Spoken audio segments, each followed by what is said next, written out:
بسم اللہ الرحمن الرحیم۔ ناظرین، کیا آپ جانتے ہیں کہ اللہ نے شیر کو انسانوں پر کیوں مسلط کیا ہے؟ ناظرین، شیر کو جنگل کا بادشاہ کیوں کہا جاتا ہے؟ اور اللہ پاک نے شیر کو انسانوں پر کیوں مسلط کر دیا؟ یعنی کہ انسانوں کے دلوں کے اندر شیر کا خوف کیوں رہتا ہے؟ اور شیر جب دہاڑتا ہے تو اللہ پاک سے کیا عرض کرتا ہے؟ اور کس پیغمبر کی دعا کی وجہ سے شیر ہمیشہ بخار میں مبتلا رہتا ہے؟ جنگل کا بادشاہ ہونے کے باوجود شیر کون سی چیزوں سے ڈرتا ہے؟ اور شیر کے طبی خواص کیا ہیں؟ اور شیر کا شرعی حکم کیا ہے؟ اگر کوئی شخص شیر کو اپنے خواب میں دیکھے تو اس کی تعبیر کیا ہوگی؟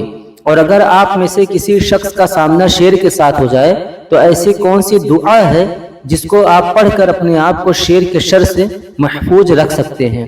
ناظرین، شیر درندوں میں سے سب سے معروف جانور ہے اور شیر کو جنگل کا بادشاہ اسی وجہ سے کہا جاتا ہے کیونکہ اس کے اندر قوت دلیری، بہادری، جرأت اقدام اور حملہ آور میں کوئی بھی دوسرا جانور شیر کی مثال نہیں رکھتا۔ یعنی کہ جس قدر یہ اوصاف شیر کے اندر پائے جاتے ہیں اور کسی بھی جانور میں نہیں پائے جاتے، اسی وجہ سے نبی صلی اللہ علیہ وسلم کے چچا حضرت حمزہ رضی اللہ تعالی عنہ کو اسد اللہ یعنی اللہ کا شیر کہا جاتا ہے۔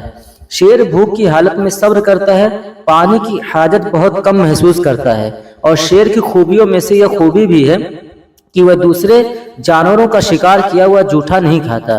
اگر شکار کھاتے ہوئے شیر کا پیٹ بھر جائے تو بقیہ اسی جگہ پر چھوڑ کر چلا جاتا ہے اور پھر دوبارہ یعنی کہ شکار پر دوبارہ منہ مارنے نہیں آتا۔ جب شیر کو شدید بھوک لگتی ہے تو وہ بد مزاج ہو جاتا ہے، لیکن جب شیر کا پیٹ بھر جاتا ہے تو وہ سست ہو جاتا ہے۔ شیر کتے کا جوٹا بھی بالکل نہیں پیتا۔ یاد رکھیے گا، شیر کی یہ بھی خصوصیت ہے کہ وہ شکار کو چبائے بغیر اپنے اگلے دانتوں سے نوچ کر کھاتا ہے اور اس کے منہ میں لعاب کم آتا ہے، اس لیے اکثر شیر کا منہ گندا رہتا ہے۔ شیر کی خصوصیت یہ بھی ہے کہ وہ بہادر اور دلیر ہوتا ہے، لیکن اس کے ساتھ ساتھ اس میں بزدلی اور کم ہمتی بھی پائی جاتی ہے۔ شیر مرغ کی آواز سے گھبرا اٹھتا ہے، اس کے علاوہ برتن دھونے کی آواز سے شیر خوف زدہ ہو جاتا ہے، بلی کی خوفناک آواز سے بھی شیر ڈر جاتا ہے، آگ کے دیکھنے سے بھی شیر ڈر جاتا ہے۔ شیر کی پکڑ بڑی مضبوط ہوتی ہے، وہ کسی دوسرے جانور سے محبت نہیں رکھتا، وہ اس لیے نہیں رکھتا کہ وہ ان کو اس قابل نہیں سمجھتا کہ وہ درندے اس سے کسی حملے کا جواب دے سکیں۔ شیر ہمیشہ بخار میں مبتلا رہتا ہے۔ شیر کی عمر بہت لمبی ہوتی ہے۔ شیر کے بوڑھے ہونے کی یہ بھی نشانی ہے کہ اس کے دانت گرنے لگ جاتے ہیں۔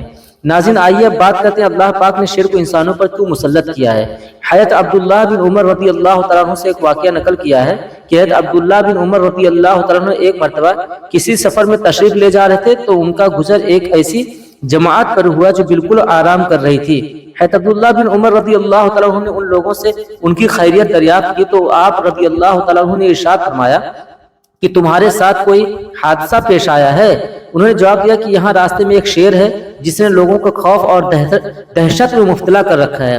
یہ سن کر حضرت عبداللہ بن عمر رضی اللہ تعالیٰ عنہ سواری سے اترے اور شیر کے قریب جا کر اس کے کان پکڑ کر اسے راستے سے ہٹا دیا۔ پھر آپ رضی اللہ تعالیٰ عنہ نے فرمایا کہ نبی صلی اللہ علیہ وسلم نے تیرے بارے میں بالکل سچ فرمایا تھا کہ واقعی تجھے ابن آدم پر ان کی غیر اللہ سے ڈرنے کی وجہ سے مسلط کر دیا گیا ہے۔ اگر انسان اللہ کے علاوہ کسی سے نہ ڈرے تو پھر تو مسلط ہی نہیں ہو سکتا۔ شیر کو کہا گیا ہے اگر ابن آدم یعنی کہ انسان اللہ پاک کے علاوہ کسی سے بھی نہ ڈرتا تو اپنے معاملات میں کسی پر بھی بھروسہ نہ کرتا۔ سند نبی داؤد میں عبد الرحمن بن عام سے مروی ہے کہ اگر ابن آدم اللہ پاک کی قوت اور قدرت پر کامل یقین رکھتا ہوتا تو پھر وہ اللہ پاک کے علاوہ کسی پر بھروسہ نہ کرتا اور نہ اپنے معاملات اور مشکلات میں اللہ پاک کے علاوہ کسی اور پر بھروسہ کرتا۔ حضرت ابو ہریرہ رضی اللہ تعالیٰ عنہ سے ایک روایت مروی ہے کہ نبی صلی اللہ علیہ وسلم نے ارشاد فرمایا کہ حضرت عیسیٰ علیہ السلام زمین پر اس حالت میں اتریں گے کہ انہیں دیکھنے سے معلوم ہوگا کہ ان کے سر مبارک سے پانی ٹپک رہا ہے، حالانکہ ان کے سر مبارک میں کسی قسم کی کوئی نمی یا تری نہیں ہوگی۔ وہ صلیب کو توڑیں گے، خنجیر کو قتل کریں گے اور ان کی آمد سے مال کی کثرت ہو جائے گی۔ زمین میں امن اور انصاف کا بول بالا ہوگا۔ عدل و انصاف کی یہ کیفیت ہوگی کہ شیر اونٹ کے ساتھ اور چیتا گائے کے ساتھ، یعنی کہ دونوں اکٹھے پانی پئیں گے، بکری اور بھیڑیا اکٹھے پانی پئیں گے، یہاں تک کہ بچے سانپوں کے ساتھ کھیلتے ہوں گے، ایک دوسرے کو کسی قسم کا نقصان نہیں پہنچائیں گے۔ اس حالت میں حضرت عیسیٰ علیہ السلام 40 سال تک زندہ رہیں گے، پھر ان کا انتقال ہو جائے گا اور مسلمان حضرت عیسیٰ علیہ السلام کی تجہیز اور تکفین اور نماز جنازہ کا اہتمام کریں گے۔ ناظرین، ایک روایت میں آتا ہے کہ حضرت سفینہ رضی اللہ تعالیٰ عنہ جو کہ نبی صلی اللہ علیہ وسلم کے غلام تھے، ایک مرتبہ کشتی پر دریا کا سفر کر رہے تھے کہ کشتی ٹوٹ گئی تو وہ ایک درخت تختے پر بیٹھ گئے۔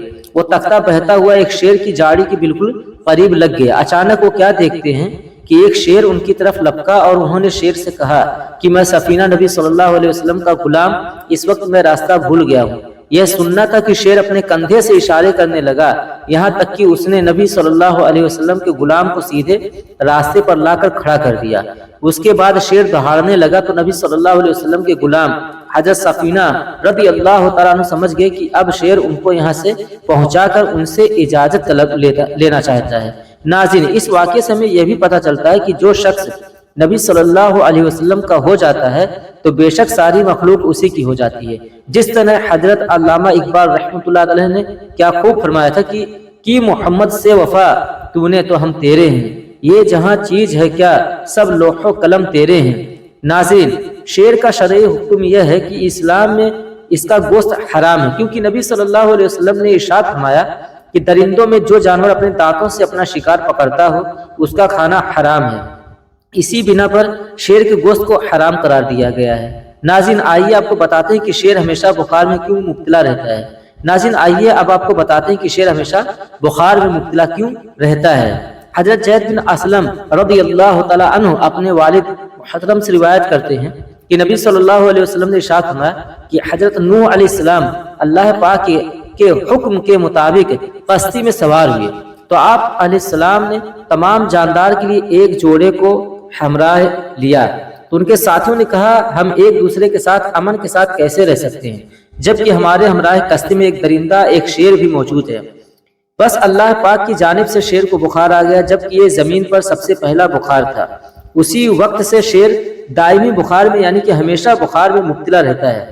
پھر نوح علیہ السلام کے ساتھیوں کو چوہیا سے شکایت ہوئی، جو چوہا ہوتا ہے نہ چوہیا، اس سے شکایت ہوئی تو انہوں نے کہا کہ چوہیا ہمارے سارے کھانے پینے کا سامان اور دوسرا سامان خراب کر دے گی۔ بس اللہ پاک نے شیر کے دل میں یہ بات ڈال دی کہ وہ چھینک مارے، چنانچہ شیر نے چھینک ماری اور اس کی چھینک سے بلی نکل پڑی۔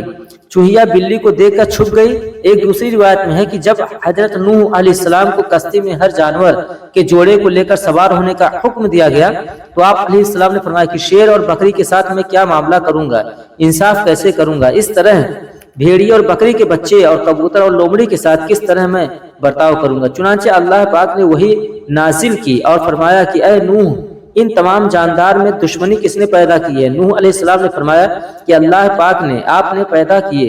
اللہ نے فرمایا تو پھر میں انہی میں محبت اور الفت میں نے ہی ڈالنی ہے اور میں پیدا کروں گا، آپ کیوں پریشان ہو رہے ہو؟ یہ جانور ایک دوسرے کو نقصان نہیں پہنچائیں گے۔ ناظرین، آئیے اب آپ کو شیر کے طبی خواص بیان کرتے ہیں۔ آپ کے سامنے ماہرین حیوان کا کہتے ہیں کہ اگر شیر کی چنگال یعنی کہ شیر کا دہاڑنا مگرمچھ سن لے تو اس کا دم گھٹ جاتا ہے۔ اگر کوئی آدمی شیر کی بلدار کھال کا ایک ٹکڑا باندھ کر گلے میں ڈالے تو مرگی کی بیماری جو بالغ ہونے سے پہلے ہو وہ ٹھیک ہو جائے گی، لیکن بالغ ہونے کے بعد ہوئی ہو تو اس کا کوئی فائدہ نہیں ہے۔ اگر کسی جگہ شیر کے بالوں میں آگ لگا دی جائے تو اس کی مہک سے تمام درندے ان کپڑوں میں دیمک وغیرہ لگنے کا اندیشہ نہیں رہتا۔ ناظرین، آئیے اب آپ کو بتاتے ہیں، بھاگ جائیں گے اور اگر شیر کی کھال کا چھوٹا سا ٹکڑا کپڑے کے صندوق میں رکھ دیا جائے تو اگر کسی شخص کے خواب میں شیر آئے تو اس کی تعبیر کیا ہوگی؟ ناظرین، شیر خواب میں کبھی ظالم اور جابر کی شکل میں، کبھی زبردست بہادر مضبوط قسم کی گرفت کرنے والا، کبھی خطرناک دشمن اور کبھی نہایت کامیاب حملہ کی شکل میں آتا ہے۔ شیر تمام جانوروں میں خطرناک جانور ہے، اس کے چنگل سے نہ کوئی دوست محفوظ رہتا ہے اور نہ کوئی دشمن۔ شیر خواب میں اکثر موت کی خبر دیتا ہے، اس لیے ان لوگوں کو موت کے گھاٹ اتار دیتا ہے، لیکن بسا اوقات وہ مریض کو اس کی عافیت اور خیریت کی خوشخبری دیتا ہے۔ اگر کسی نے خواب میں شیر کو دیکھا اس حالت میں کہ شیر اس کو نہیں دیکھ پا رہا بلکہ یہ شیر کو دیکھ کر بھاگنے کی کوشش کر رہا ہے تو اس کی تعبیر یہ ہوگی کہ وہ جس چیز سے خوف زدہ ہے اس سے اس کو نجات مل جائے گی، نیز اسے علم اور حکمت کی دولت بھی نصیب ہوگی۔ اگر کسی نے خواب میں دیکھا کہ وہ شیر کے لیے بال یا گوشت یا اس کی ہڈی لیے ہوئے ہیں تو اس کی تعبیر یہ ہوگی کہ اسے کسی حاکم یا دشمن سے دولت حاصل ہوگی۔ اگر کسی نے خواب میں دیکھا ہے کہ وہ شیر پر سواری کر رہا ہے، شیر پر سوار ہے، لیکن اسے خوف بھی محسوس ہو رہا ہے تو اس کی تعبیر یہ ہوگی کہ وہ شخص کسی پریشانی یا آزمائش میں مبتلا ہوگا۔ لیکن اگر سوار ہونے والا خوف محسوس نہیں کرتا تو اس کی تعبیر یہ ہے کہ اسے دشمن پر غلبہ حاصل ہوگا۔ اور اگر کسی شخص نے خواب میں یہ دیکھا کہ وہ شیر کے ساتھ بغیر کسی خوف سے لیٹا ہوا ہے تو اس کی تعبیر یہ ہوگی کہ وہ دشمن سے محفوظ رہے گا۔ ناظرین، اللہ پاک کے ہر جاندار کے اندر حکمت پوشیدہ ہے جس کو وہی خوب جانتا ہے۔